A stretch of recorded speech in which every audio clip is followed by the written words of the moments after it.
Merci. Merci, chers amis.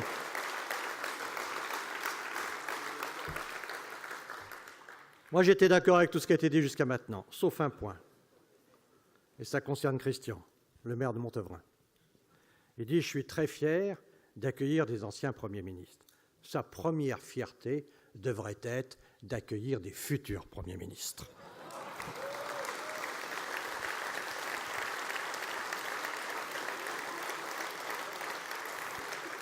Parce qu'un parti, c'est fait pour gouverner. Ça peut prendre son temps, mais c'est fait pour penser l'avenir et le construire. Et donc, nous sommes là dans un acte de responsabilité, et c'est pour ça que c'est très important de voir cette jeune génération constituer en fait une coopérative. En général, on construit quelque chose autour d'une personne. Là, on construit un groupe avec une plateforme d'idées, une bonne coopérative. Un homme, une femme, une voix. On se met ensemble, on bâtit et on discute les uns et les autres le projet de construction. C'est, je crois, une démarche très moderne, très humaine, et au fond, la démarche qui manque un peu au pays, où finalement le pays devient, à un moment ou un autre, un peu sceptique sur les projets qui sont présentés, et il faut bien montrer l'enracinement dans le peuple de nos idées, de nos projets. Et c'est pour ça qu'une approche coopérative est une approche aujourd'hui intelligente. Je suis venu vous dire une chose très importante aujourd'hui. L'amitié en politique, figurez-vous que ça existe. Et que moi qui ai quitté 3 ans avant son terme mon mandat de sénateur, parce que j'estimais qu'à 69 ans, il fallait passer la main, et quand j'ai engagé cette nouvelle façon de faire de la politique, avec mes convictions, mais plus de manière élective, de manière complètement désintéressée. Je ne demande rien, je ne suis plus sur le marché électoral, je suis simplement un militant qui a traversé un peu une histoire politique récente, et notamment celle de l'UMP. J'ai vécu toute cette histoire giscardienne de l'UDF pour ensuite être Premier ministre de Chirac. Fallait le faire. Et au fond, je suis à peu près le seul bilingue qui parle le giscardisme et le chiracisme couramment. Ce qui me donne sur l'espace politique un peu de légitimité, mais comme je ne souhaite rien pour moi, faites confiance en ma parole qui est complètement désintéressée. Et je suis donc là par amitié politique et par amitié personnelle. Par amitié avec Franck, depuis déjà longtemps, on a mené des combats sur les idées humanistes à l'Assemblée, au Sénat, ensemble, on a fait beaucoup de choses. Et puis, je crois beaucoup à ton potentiel, à ta capacité de conviction, à ton énergie, à cette loyauté que tu as vis-à-vis de tes idées, vis-à-vis de ton territoire. Et c'est pour ça que j'ai confiance en toi, Franck, déjà depuis longtemps. Et je pense qu'avec tous les amis qui sont ici, avec Claude, avec Fabienne, avec Frédéric, avec Laure, tous ceux qui sont ici, que je voudrais remercier de leur engagement, je crois beaucoup à cette capacité à penser, Pierre-Yves, la politique ensemble et à faire ensemble un projet qui peut donner à chacun sa place, son épanouissement, mais pour nous tous. Et ce groupe-là, j'y crois beaucoup et vous lui donnez aujourd'hui par votre présence et surtout par votre engagement, parce que sans vous, ce groupe n'est rien. Ce groupe a une force, il est connecté à vous tous et c'est ça qui fait l'énergie de notre famille politique. Parce que la question aujourd'hui, notre problème, c'est que nous faisons partie de la même famille politique, mais nous avons 4 adresses différentes. Et on n'habite pas la même maison, mais on est dans la même famille. C'est compliqué. Déjà, à 2 foyers, c'est pas simple. À 3, à 4, ça devient compliqué. Et donc, c'est ça notre réflexion aujourd'hui. Mais il ne faut pas oublier les 2 choses. 1, nous sommes une famille, et 2, nous avons 4 adresses. Je vais y revenir, et il faudra bien un jour rassembler. Notre famille politique, Comment elle se définit? Ça a été très bien dit par monsieur le maire de Melun tout à l'heure, cette droite ouverte au centre, cette droite constructive. Vous savez, très longtemps, on a parlé historiquement des courants de la droite. René Raymond a fait un très beau livre pour expliquer que je ne parle pas ici de la droite extrémiste, la droite non républicaine, qui ne nous concerne pas, contre laquelle nous sommes en combat. Mais pour ce qui est de la droite républicaine, les bonapartistes, les orléanistes, c'est pas nouveau qu'il y a deux familles de droite. Et c'est, au fond, toute notre histoire qui a été de se dire que pour gagner, il fallait les rassembler. Et c'était le grand projet de l'UMP, le RPR et l'UDF qui se rassemblaient. Mais aujourd'hui, j'y reviendrai, on voit que ce rassemblement est en cause. Comment définir notre famille politique? D'abord, nous sommes plus européens que les républicains en général. Je parle du Parti des Républicains. Nous sommes plus européens. Ça a été dit, et je crois qu'il faut vraiment penser cet engagement pour l'Europe comme un engagement majeur. Je vous le dis, ça fait 40 ans que je vis la politique. Je n'ai jamais vu le monde aussi dangereux.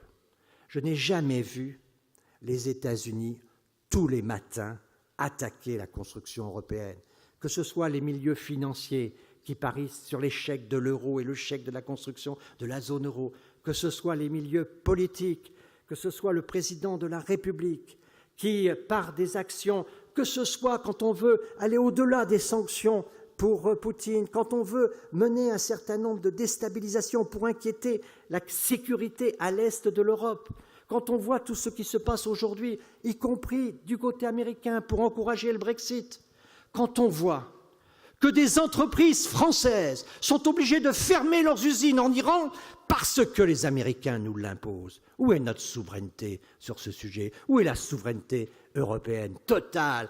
Citroën, l'ensemble de ces astuces qui, aujourd'hui, nous sont imposées par les États-Unis. On se dit que l'Europe a un adversaire ici, mais ce n'est pas le seul. On voit bien que toutes les grandes puissances dessinent leur propre Europe. Poutine a une vision de l'Europe en fonction de l'OTAN. La Chine a une vision de l'Europe en fonction de la route de la soie, les 16+1 et les autres. Chaque grande puissance dessine son Europe, et il n'y a que nous qui serions incapables de la dessiner. Dans ce monde où on voit la course à l'armement partout, y compris d'ailleurs notre propre industrie de l'armement, nous sommes très contents de voir que nos sous-marins sont achetés par l'Australie. Mais ça ne veut pas dire que la situation en mer de Chine est très apaisée. Nous sommes dans un monde aujourd'hui où de grandes puissances sont de retour. C'était vrai des États-Unis, mais c'est vrai aussi de la Russie, c'est vrai évidemment de la Chine, mais c'est vrai de la Turquie, c'est vrai de l'Iran. Et toutes ces grandes formations-là, elles sont aujourd'hui et elles ont toute la taille continentale.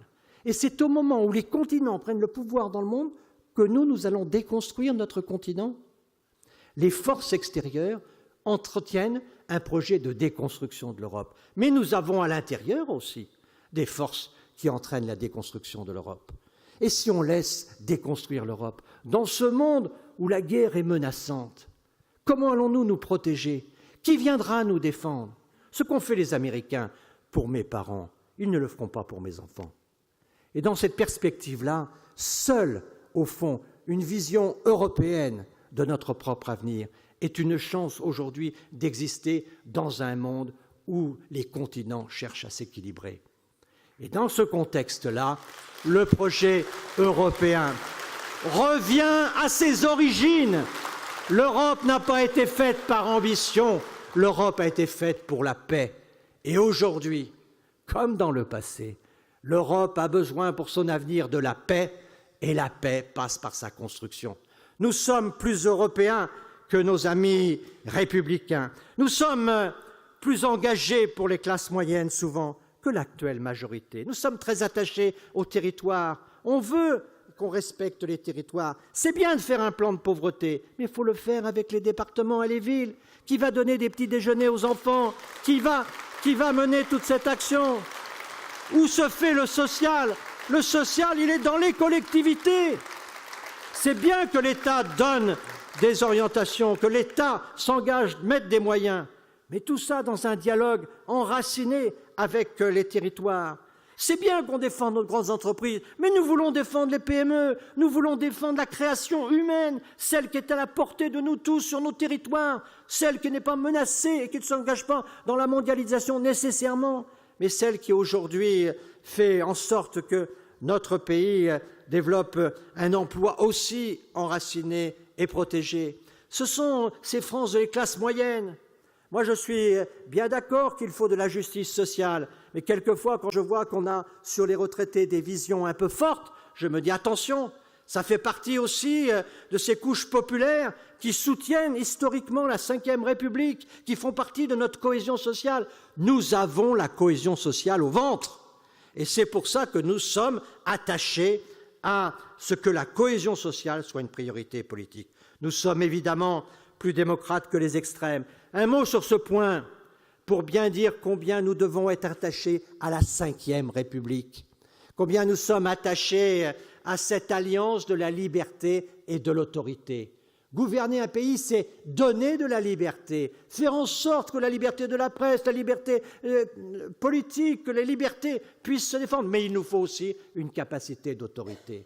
La Ve République, c'est un petit travail génial qui fait qu'on respecte les libertés et qu'on est même attaché à des libertés constitutionnelles très importantes, y compris l'indépendance du Sénat.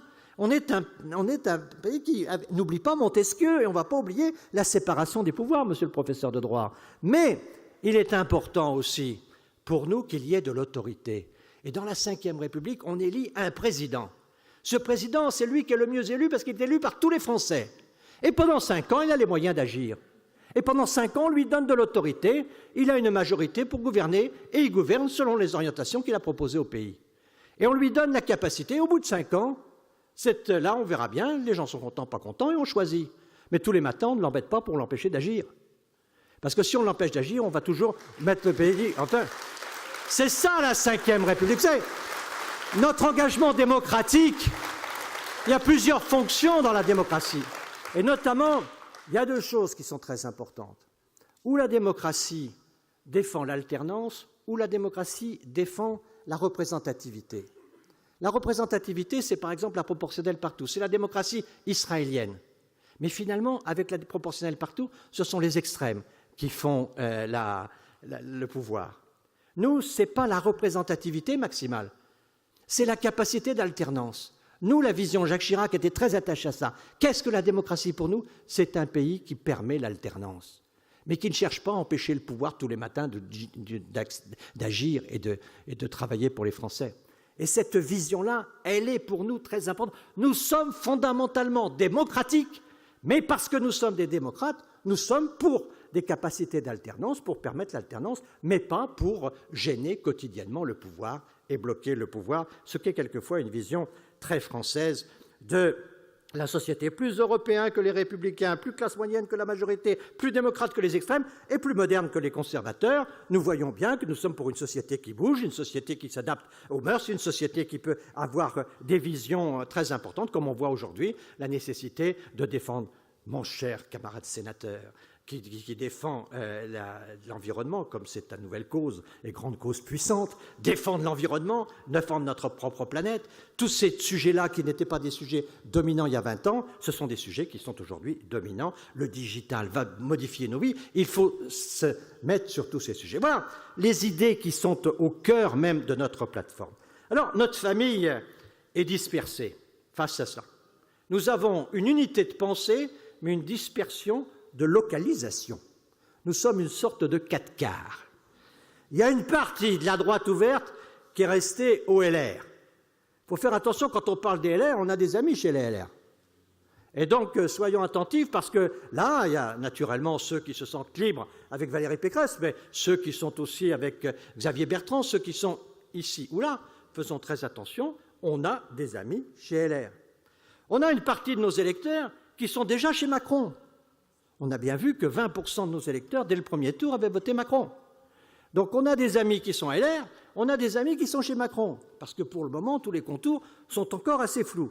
Et puis, on a encore un bon quart qui est sans domicile fixe, qui attend de voir, est-ce qu'il va réussir, est-ce que Agir va se développer, donc, les observateurs qui attendent de voir.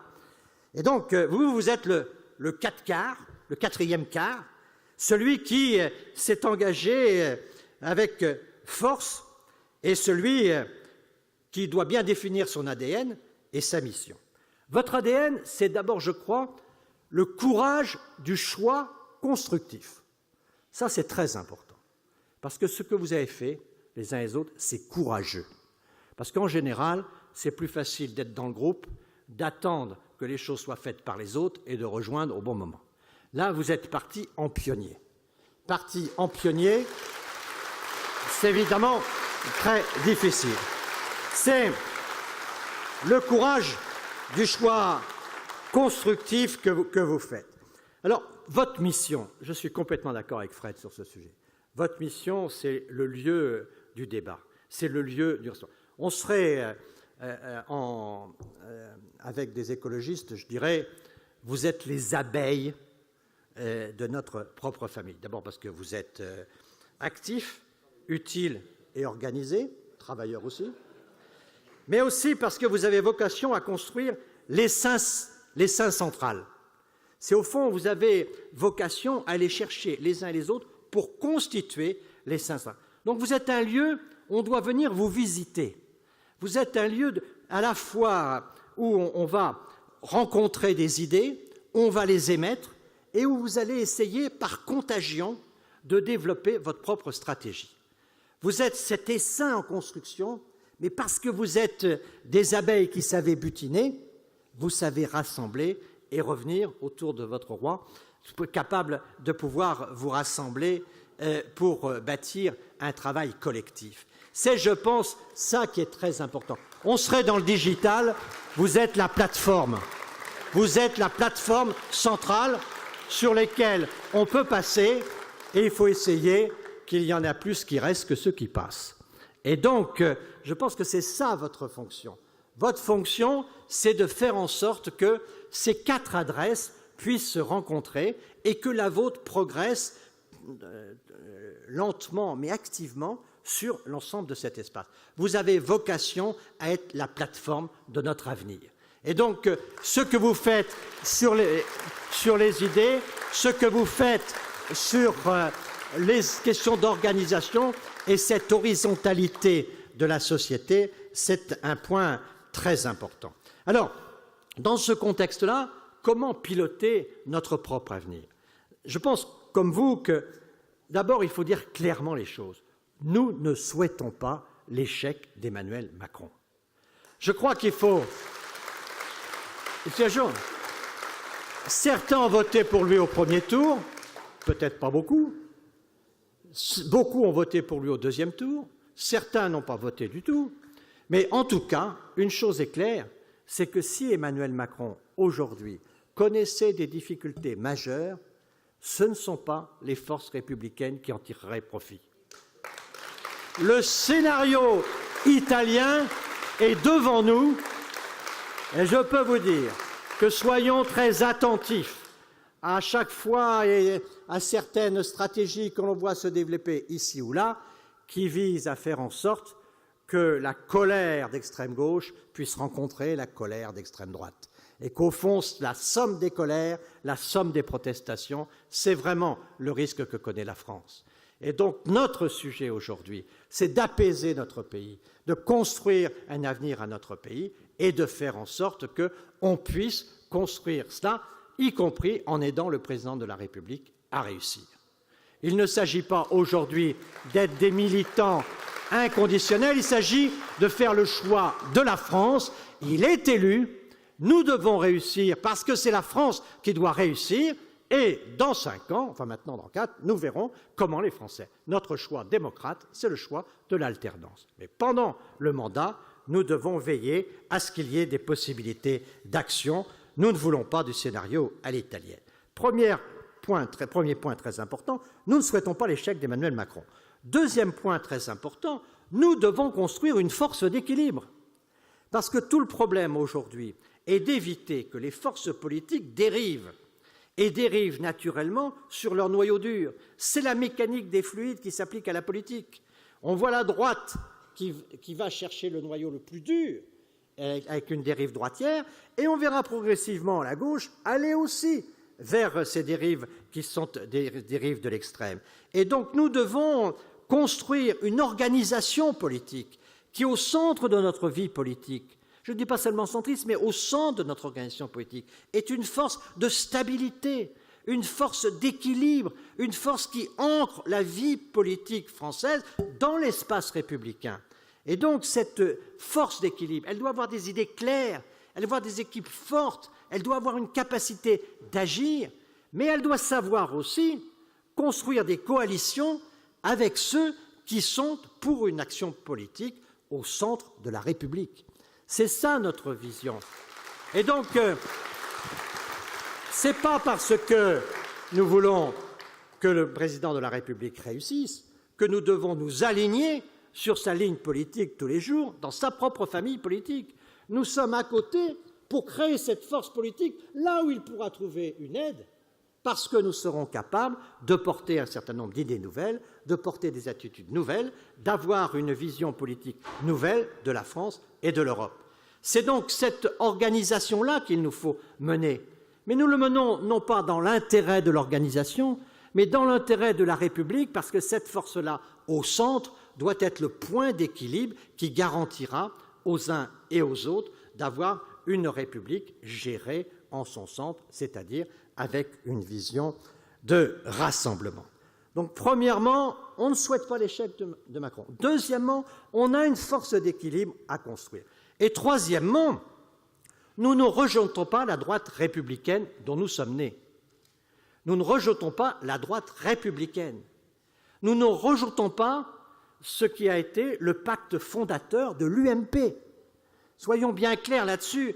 Nous sommes une droite ouverte, nous sommes une droite constructive qui demanderait qu'à rester à l'intérieur d'un grand courant de famille politique au centre droit, mais naturellement, s'il y a dérive, et nous avons vu que ce pacte républicain, qui était le pacte fondateur de l'UMP, a été en partie fracturé au moment de l'élection pour le deuxième tour de l'élection présidentielle, où un certain nombre d'entre eux ont proposé un non-choix.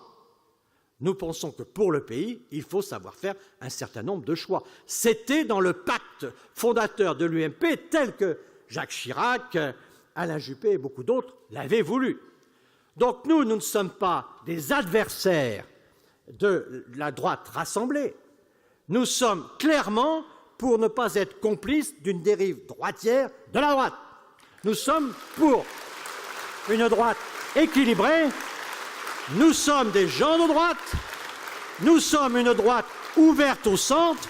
Nous avons des capacités, et je salue, comme l'a fait Frédéric et Franck tout à l'heure, nos amis de l'UDI. Nous sommes ouverts à des partenariats, nous sommes ouverts au centre, mais nous sommes dans une situation où c'est la dérive des autres forces qui nous conduit à définir notre positionnement. Et notre positionnement, c'est d'être une force d'équilibre qui a vocation à participer, c'est pour ça que je parlais de Premier ministre, qui a vocation à participer dans le temps à une politique de la France qui soit une politique républicaine et équilibrée.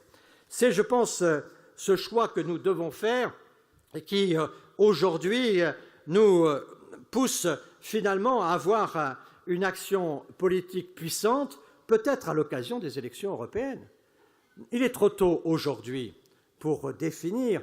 On ne sait pas comment se positionneront notamment les alliances en Europe, puisque ce qui est très important et ce qui est très clair, c'est qu'aujourd'hui, on ne gouverne pas l'Europe tout seul. Et donc, il y a des grandes familles politiques qui existent aujourd'hui. Il y a une grande famille du centre-droit qui est le PPE. Le PPE a ses propres problèmes avec Orban. Et donc là, on a des choses qui ne sont pas claires. Est-ce que le PPE va être un rassemblement ambigu ou est-ce qu'il va définir plus clairement ses positions? Et le président de la République, qui a une ambition européenne forte de réforme, comment positionne-t-il son action? Avec le PPE? Avec une nouvelle famille politique? Mais qui dans cette famille politique? Avec les sociaux-démocrates? Donc il y a quand même beaucoup de choses qui doivent être clarifiées pour le moment. Nous ne savons pas. Donc nous avons le temps, vous avez le temps, de finaliser, vous faites un débat cet après-midi, c'est très important, de finaliser la ligne politique européenne qui est la vôtre, et deux, vous avez la capacité d'organisation, parce qu'une campagne électorale, c'est une organisation, vous avez la capacité de vous organiser et de profiter de ce temps pour vous organiser. Et le moment venu, de faire vos choix. Mais c'est formidable pour une famille politique d'avoir une ligne politique, mais d'avoir des choix tactiques différents. Ça, c'est très important. Ce qui est coupable, c'est d'avoir un choix de ligne ambigu. Mais vous avez une ligne, vous n'êtes pas ambigu sur la ligne, mais vous avez besoin d'alliés. Non seulement dans le pays, mais vous aussi, vous avez besoin d'alliés. Nous avons besoin d'alliés au niveau européen. Et donc, il faut voir avec qui nous construisons le projet européen. On ne fera pas la réforme de l'Europe tout seul. L'Europe, aujourd'hui, elle aussi est construite comme une coopérative. Et votre pouvoir en Europe, ce n'est pas le talent que vous mettez à un moment ou à un autre pour faire des propositions, c'est la capacité de convaincre les autres et d'avoir la possibilité, autour de la table du Conseil, d'être majoritaire. Et c'est ça ce à quoi il nous faut travailler. Et donc, vous avez justement une ligne politique claire, vous savez, vous avez la destination et vous pouvez discuter du chemin. Et vous êtes des pèlerins dont vous savez, vous avez une force qui va, disait Victor Hugo à propos d'Hernani, une force qui va et qui sait où elle va. Vous avez votre chemin, mais vous avez le temps de la tactique en fonction de la capacité qu'auront vos alliés à vous conduire à destination. Et de ce point de vue-là, je pense que vous avez une grande richesse. Affinez bien la ligne politique de l'Europe. Mais je ne suis pas inquiet, je connais les positions des uns et des autres. Et je sais qu'Alain Juppé, ce soir, va vous mettre un gros point sur le i, naturellement, sur ces questions européennes, parce qu'il n'est pas ambigu non plus. Nous devons être les plus européens sur l'échiquier politique français, et c'est cela qui vous conduira à avoir, le moment venu, les bonnes alliances. Mais pour le moment, restons des gens ouverts, qui cherchons la destination avant d'en définir seulement le chemin. Enfin, mes chers amis, je voudrais, en terminant, vous dire que nous sommes aujourd'hui dans un pays qui connaît quelquefois des troubles de pensée idéologique, parce que beaucoup de gens ne savent plus où ils sont, on est un peu inquiet de notre avenir, on voit la montée des tensions extérieures. Et je crois qu'il faut quand même se dire clairement les choses aujourd'hui. Dans ce contexte-là, nous sommes une famille politique qui veut être attentive et attachée à ses propres valeurs. Il y a un moment où on va se définir par rapport à nos valeurs. Il y a un moment où ce sont les valeurs qui font notre identité. Et je pense que c'est très bien, par exemple. Le cas d'Orban est très important pour moi. Si Orban était à l'extérieur de l'Europe, je dis il faut parler avec Orban. Parce que, comme le général de Gaulle nous l'a appris, en politique étrangère, nous défendons les intérêts de la France et nous parlons à tout le monde. Nous parlons aux Russes, nous parlons aux Chinois, nous parlons aux Américains, nous parlons au monde arabe, nous parlons à tout le monde. Nous défendons les intérêts de la France, nous avons notre capacité d'indépendance nationale avec notre force nucléaire, nous parlons avec tout le monde. Mais à l'intérieur de notre espace politique, nous devons être clairs. Qu'est-ce que l'Europe ? L'Europe, c'est l'espace démocratique le plus avancé dans le monde. Et il y a un certain nombre de choses qu'on ne peut pas trahir. On ne peut pas trahir Montesquieu comme le fait Orban quand il ne veut pas la séparation des pouvoirs judiciaires et politiques. On ne peut pas ne pas accepter les libertés fondamentales. Et donc il y a un certain nombre de sujets sur lesquels il nous faudra toujours être exigeants. Et exigeant, c'est l'identité politique qui est la nôtre, avec ses idées de liberté, des idées libérales en tout sens du mot. Et c'est pour ça que je crois qu'il faut vraiment, à l'intérieur de l'Europe, faire ce prosélytisme pour nos valeurs. Le monde nous respectera si nous sommes attachés à nos valeurs. Je vois les Chinois, ils ont vis-à-vis de l'Europe une considération formidable. Comment ce pays, en si peu de temps, ces grands espaces, a su s'organiser. Alors naturellement, nous voyons les problèmes. À l'extérieur, quelquefois, ils voient les forces. Ayons conscience que cet espace, c'est un espace politique, c'est un espace d'identité, un espace de valeurs. Et la paix, la liberté, la justice sociale sont des choses qui comptent vraiment pour nous. Et je pense que pour notre pays, pour l'Europe, défendons ce patrimoine politique qui est le nôtre. Pour le reste,